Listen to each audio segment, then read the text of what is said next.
Hello everyone, this is Brian Bentley at CoinOpTV bringing you gameplay and commentary for Star Ocean Integrity and Faithlessness on the PlayStation 4. Now it's been 6 years since a Star Ocean game has hit the market, so it came as a big surprise to me when I saw that this was announced, and definitely had some serious excitement for it.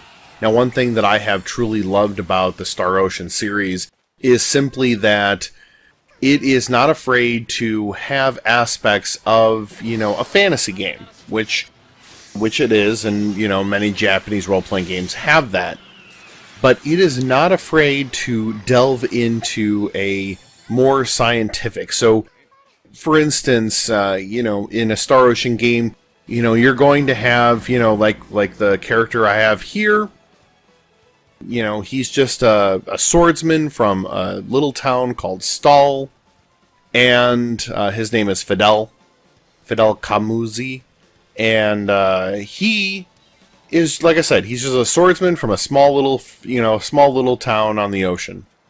But there is a whole universe out there, in fact, and there's spaceships, and there's laser guns, and the game is not afraid to be like, okay, magic is one thing, and, we have magic, and you can see I have magic there, but there is also some science involved. So I always love that there's kind of this disparate, grouping of fantasy, magic, and science and sci-fi. You can even notice just like the fonts, and, there's just so much of the game that has that, and you can kind of tell just looking at the the UI.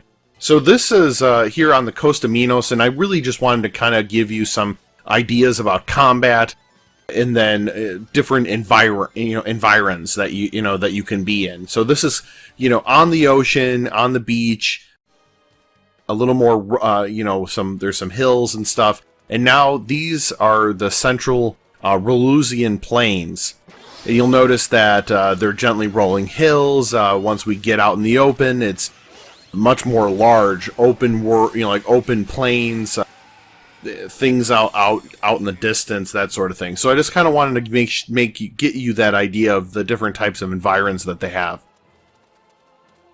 Getting more specific into the combat, you'll notice that, and Star Ocean has a pedigree in this, of the same sort of action RPG elements that the Tales series has from Bandai Namco. So you definitely see that influence there, as the Star Ocean games were started off of a contingent of people who used to work on the Tales series. Now, so that is where there is a lot of the same. Where I actually like the Tales series better is it has a more variety, at least. Okay, so you'll notice that there is up in the top left, as I'm attacking someone, it says long and short, meaning there's a distance there. And that's really the only thing that sort of changes up some of your sword style. So Fidel is pure swordsman, and I have not gone into playing too many other characters. I have tried the healer character, which I kind of botched the healing, and a lot of people were dying on me, so I kind of had to hop off of her. I have tried Emerson. He's the other guy with the blue hair, big dude. He has a ranged weapon, which is okay, except I don't know. I seem to aggro a lot of things, even though I'm a ranged character, and Fidel seems to do better at keeping. When I'm as Fidel, I tend to do better at keeping aggro, for the monsters that are out there. But other than the long and short, if you ever play a Tales game, you'll find yourself using different arts, and in those arts, you can mash, one of your face buttons by either holding, like L2, R2, and you get a large plethora.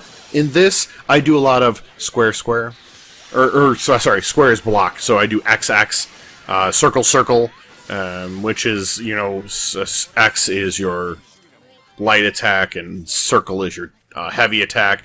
And they try to put in this rock, paper, scissors mechanic. So if you're blocking, so strong attack beats block, weak attack beats strong attack, block beats weak attack.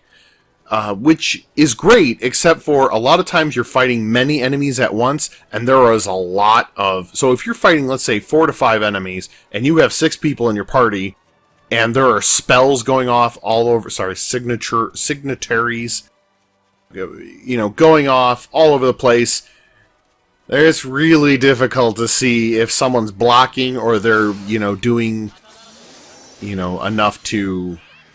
So I'm kind of overpowered for these things in particular, but a lot of times, so you see fire, and you see, notice the blue thing around me is when I'm doing a strong attack. So you're supposed to wait, and if they have a strong attack, then you're supposed to use a weak attack, and if they are just doing a weak attack, then you're supposed to block, and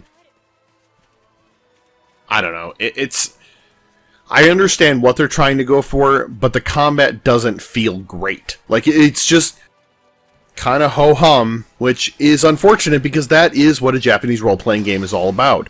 A lot of times it's sitting there doing the combat, enjoying it, trying out a few different things, and I like the double slash. It's basically like the first physical art, and I'm stunned. The first physical art that you learn, and I love, especially if there's a group of enemies, you can pick up a bunch of enemies, and it's sort of almost like...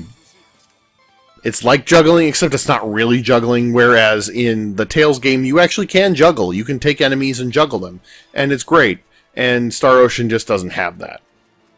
The story is interesting, but unfortunately didn't get interesting until about 8 hours in. So that is rough. Now, so here's the thing, though. I'm enjoying the game. I'm thinking about playing right now, even as I'm doing this video. I'm thinking about, hey, I want to play some more Star Ocean. But it isn't largely compelling. Like, this is not maybe not the Star Ocean game you've been waiting for the past 6 years. Maybe it's just simply a good Japanese role-playing game. Well, I hope you liked the video. Leave your comments below, and if you do like it, make sure you give it a thumbs up. It's right underneath the view. It's a little thumbs up, so go ahead and do that. I would appreciate it, and like I said, leave your comments below. Let me know what you think. Are you playing the game? Are you enjoying it? That's it for me, and we'll see you next time.